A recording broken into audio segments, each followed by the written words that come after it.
In a gripping narrative, Red Bear, an experienced scout, shares the harrowing details of the Battle of Little Bighorn. His account vividly captures the chaos of gunfire, arrows, and war cries that marked the fierce encounter between two worlds. Fighting alongside Custer's 7th Cavalry, Red Bear's perspective offers a rare window into the clash of cultures that forever altered the American frontier. His powerful testimony transports you to the heart of the battle, where the destiny of a nation was fiercely contested. As you watch this video, don't forget to like and subscribe to support our community. Custer issued the command to charge and further instructed his men to capture the Dakota horses from their camp. The scouts charged ahead, and when Red Bear reached a lone teepee, he found the other scouts already gathered around it, striking it with their whips. He joined them, and they paused at the lodge for nearly half an hour. One of the scouts remarked, "There are plenty of supplies here." One feather entered the teepee and ate the soup left for the deceased Dakota warrior, along with some meat. At that moment, Custer arrived with Fred Gerard, who called out, "You were supposed to head straight for the Sioux village." As the scouts were examining the teepee, Custer, who had advanced ahead of his troops, caught up with them and scolded them, signaling with words and gestures, "I told you to charge forward, not to delay. You have disobeyed me. Step aside and let the soldiers pass for the charge." Custer then warned, "If any man among you is not brave, I'll confiscate his weapons and consider him a woman." One of the scouts replied, "Tell him that if he does the same to all his white soldiers who aren't as brave as we are, it'll take him quite a while." The scouts laughed at this and showed they were eager for the fight. They pressed on, but Red Bear noticed that Custer veered to the right with his men about 50 yards past the lone teepee. Gerard continued with the scouts, joined by Young Hawk, Goose, Black Fox, Red Star, Strikes 2, Bloody Knife, Little Sioux, Bobtail Bull, Forked Horn, Red Foolish Bear, Boy Chief, Little Brave, and One Feather. They rode swiftly, charging towards the Little Bighorn, and after crossing the river, they neared the Dakota camp. After crossing, the group split up again. 6 scouts turned sharply right, where the Dakota horses grazed near the trees. Boy Chief and Red Star led the way, followed by Strikes 2, Black Fox, Little Sioux, and One Feather. Bloody Knife's group moved towards the tip of the Dakota camp.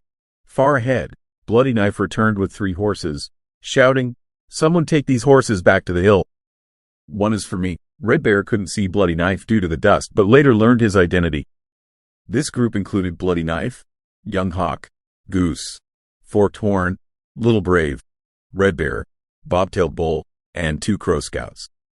They converged at the point of the Sioux camp and began shooting. They dismounted and started firing.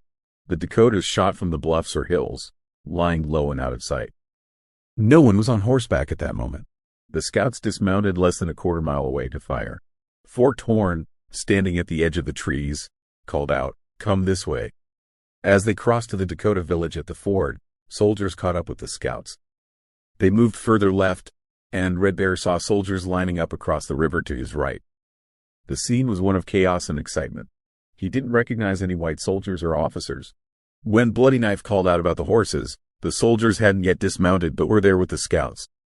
Soldiers began to dismount as Forked Horn called out, and Red Bear mounted and rode to him. As he reached Forked Horn and dismounted, he saw a Dakota horse, shot in the neck or cheek, approaching the line where Young Hawk stood. Young Hawk struck the horse, declaring, "I strike an enemy's horse." The white soldiers were shouting and calling out. Young Hawk then rode up to Red Bear and said, "Uncle, I have struck the bay horse, and it is mine. I give it to you. You have a rope.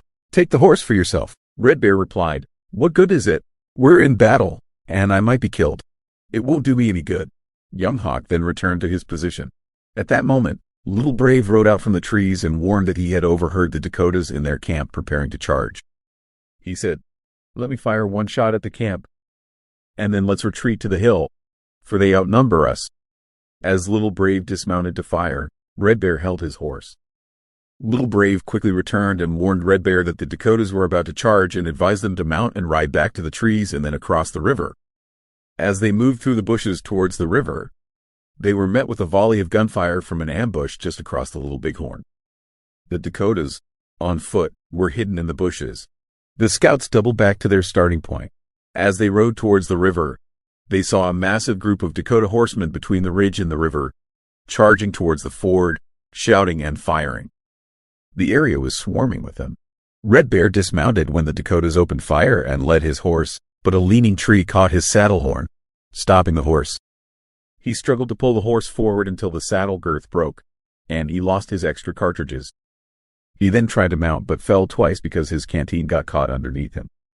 Finally, he mounted and rode after Little Brave, who hadn't dismounted and was far ahead. As he emerged from the trees, he lost sight of Little Brave but saw a figure riding ahead, barely visible through the smoke and dust. He then saw 10 soldiers on horseback retreating towards the trees. At this point, a deep ditch caused the soldiers' horses to stumble, and he heard them shouting. He steered his horse to the left, avoiding the ditch, leaving the struggling soldiers behind. He continued following Little Brave until the figure ahead turned left. Thinking this couldn't be Little Brave, he rode straight on, passing the point where the rider had turned left. Red Bear's horse stumbled, fell, and threw him off. The horse then ran towards the river, and Red Bear chased after it. In this open area with few trees and many rose bushes, a long, dry branch got caught in the bridle and dragged behind the horse, eventually stopping it. Red Bear caught up, but the horse, frightened, jumped around, making it difficult for him to control with only his left hand, as he still held his carbine in his right hand. Suddenly, he saw a painted Dakota warrior approaching him from upstream on his right. The warrior's face was painted red below and yellow above, with yellow paint on his forehead and eyes. Red Bear shot the Dakota warrior, who fell from his horse. The horse reared up, turned back, and fled. Red Bear could only hear the constant firing of carbines and the shrill whistles of the Dakotas. He followed his horse to the river and saw it swimming about. He jumped into the water, swam to the horse, caught it by the mane, and they crossed the river together. As he emerged from the water, he saw the horse of the Dakota he had shot swimming behind him. The dark bay horse had a white streak on its forehead and a string of deer hooves around its neck that rattled as it swam. This horse crossed the river a little upstream from him. He then saw Little Brave, who had already crossed and was wounded under his right shoulder, blood streaming down his white shirt. Little Brave's horse was trotting slowly towards the ridge, but not upstream towards Red Bear. Red Bear approached the spot where the Dakota horse had crossed, intending to drive it towards Little Brave. Suddenly, through the bushes on his left, downstream, came the horse of Bobtailed Bull, its reins and rope flailing, mane and tail flowing in the wind. The horse, terrified, ran past Red Bear, just a few yards away. He saw that the saddle was covered in blood at the front. 5 or 6 white soldiers emerged from the bushes, having crossed the river, and Bobtailed Bull's horse followed them. The Dakota horse that Red Bear was trying to catch dashed after the others. Little Brave was still riding slowly and waved at Red Bear to proceed cautiously. The Dakotas were firing down at them from the hills above. Red Bear interpreted Little Brave's gesture as a signal to catch one of the horses for him, as his own horse was exhausted. So, Red Bear dismounted and grabbed a rope trailing from one of the 2 horses, either the Dakota horse or Bobtailed Bull's. But the horse was frightened and dragged him through the bushes, causing him to lose his moccasins in the river and injure his bare feet on the rose bushes. The horse pulled him upstream towards the end of the ridge, while Little Brave and the soldiers rode towards the Dakota firing line. Eventually, Red Bear let go of the rope and mounted his own horse. He never saw Little Brave again and assumed the soldiers had all been killed. As he rode up to the end of the ridge, he saw many soldiers retreating. At their front, he spotted Reno, with a white handkerchief tied around his head, his mouth and beard foamy, and his eyes wild and rolling. The soldiers with Reno mistook Red Bear for a Dakota and aimed their carbines at him. But Red Bear rode up to Reno and struck him on the chest with his open hand, shouting, "Scout! Scout!" Reno replied, "The Sioux!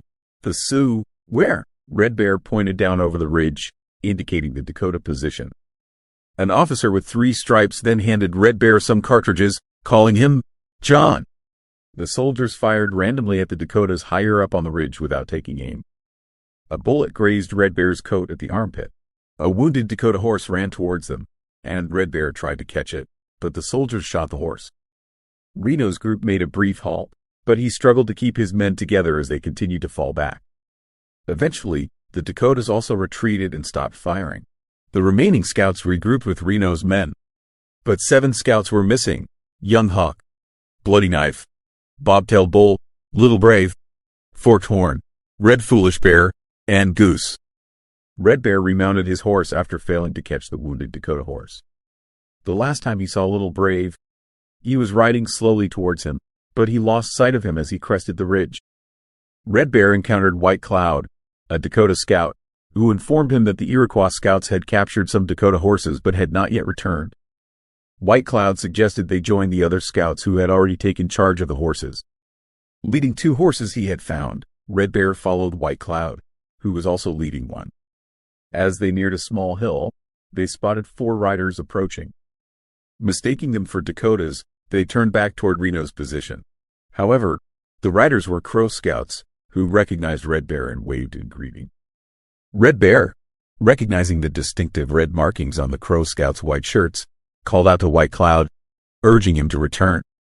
The Crow scouts halted, and the group rode together. The Crow scouts reported that 2 of their comrades had fallen on the ridge and intended to retrieve their bodies before returning. Red Bear and White Cloud waited, but after some time, Red Bear suggested they return to Reno's position, assuming the Crow scouts wouldn't be returning. Upon arrival, they found Reno and his soldiers still holding their ground, and soon, the scouts who had retrieved fresh horses began to return. The scouts arrived in succession, starting with Bull in the Water, followed by Strikes 2, Red Star, Boy Chief, One Feather, Soldier, Stabbed, Strikes the Lodge, and Little Sioux. Later, the remaining scouts returned with a herd of about 40 captured horses, including Charging Bull, Red Wolf, and White Eagle. At Reno's position, the soldiers had taken higher ground while the scouts gathered about 10 rods down the slope. Stabbed rode around, giving a speech, questioning the scouts' purpose and reminding them of Custer's orders to fall back to the Powder River if defeated. He urged them to regroup with the rest of the scouts, wagons, and provisions. Pretty Face, who had joined them from the pack mule train, was also present. Though Red Bear hadn't seen the mule train, it was likely that Pretty Face had been with the herd scouts on their way back. The soldiers were partially dismounted, and Red Bear didn't notice any officers among them. The scouts discussed the loss of 7 comrades, and Red Bear felt relieved to be reunited with the others. Stabbed instructed some scouts to take charge of the horse herd while the rest stayed behind to hold off the Dakotas. Those chosen to go with the horses included Bull in the Water, Charging Bull, Red Wolf, White Eagle, Red Star, Pretty Face, Red Bear, One Feather, and PTAT, a Dakota scout. The group set off with the herd, leaving behind Strikes 2, Stabbed, Soldier, Boy Chief, Strikes the Lodge, Little Sioux, White Cloud, Sierra, Dakota Scouts, ESC, Half-Breed Dakota Interpreter, and Bull. Barely into their journey, another Dakota scout, Bear Wading Metaxa, joined the group tasked with holding off the Dakotas. Red Bear and his fellow scouts continued on, passing the lone teepee and traveling 6 miles beyond it by sundown, following the same trail they had taken earlier that morning. Soon, Bull caught up with them, sent by Strikes 2 with a message to hasten their pace, as the Dakota tents were being dismantled, and they feared a pursuit. Bull joined the group, and after sunset, Red Wolf and Bull in the Water rode ahead of the herd. As darkness fell, 3 shots were heard ahead, alarming the scouts. They quickly surrounded the herd and rode forward, reaching the Rosebud Valley in the darkness. The 2 scouts who had been ahead fell back upon hearing the shots and rejoined the herd, concluding that the Dakotas were closing in and that they needed to escape. Fresh horses were selected, and the scouts rode ahead. Those driving the herd from behind saw a cloud of dust and dirt rising from the trail, signaling the Dakotas' pursuit. They too took fresh horses and rode around the herd, continuing until they saw the black line of timber ahead, exhausted and parched. They halted at the timber's edge, with one scout riding ahead to find a muddy waterhole over a cut bank. The scout called out to the others, and they led their horses over the bank, sliding down to the waterhole. Each scout made a makeshift drinking spot with their hands, sipping from the hole as it filled with water, though there wasn't enough for the horses. As they rested and conversed, Whole Buffalo mentioned that he knew the way out, and they followed him to the Rosebud River, reaching it by midnight. They continued on to the present-day Cheyenne Agency, arriving at daylight. Next, they climbed a high ridge and halted, gazing down at the site of the Dakota's Sundance. The Dakota scout advised them to stay put for the day, as they could keep watch in all directions. They spent the day resting, with some scouts sleeping while others kept vigil. At sundown, they resumed their journey, riding through the night until they reached the camp where Bloody Knife had been drunk at dawn. The scouts scavenged for food among the camp remains, finding meat and hardtack for breakfast. They crossed the Rosebud River at the same spot as before and discovered that Stab's scout party had already crossed ahead of them, recognizing their tracks from Stab's mule. Following the Rosebud to its mouth, they arrived at the old camp and last parade ground, where they found remnants of a recent campfire, including cooking cans. They deduced that this was the breakfast camp of the party ahead, and with the time now around noon, they proceeded down the Rosebud's bank to find boxes of partially spoiled hardtacks. They packed these onto their saddles and continued on their way. The party led by Strikes 2 mistook Red Bear's group for Dakota warriors and hastened their pace, soon disappearing from sight. Red Bear's party followed the old trail at a slow pace until they neared the Tongue River, then camped in the timber on top of a ridge. The next morning, they crossed the Tongue River and came upon the site where a soldier had been clubbed to death. Continuing on, they reached the Powder River camp, where they found Strikes 2's party, a company of infantry, and a wagon train led by the commander, known as the Wearer of the White Hat, from Fort Buford. Through interpreters, the Santee, Half-Breed Dakota, and Crow Bear, Groventra, the scouts shared their knowledge of the battle with the officer. He gathered the scouts and instructed them to bring in their horses, selecting the best two for Foolish Bear and White Cloud to carry messages to the officer who had traveled up the Elk River by steamboat to the Bighorn River mouth. The two scouts swam their horses across the Yellowstone, or Elk River, pulling a small raft with their carbines and a message bag.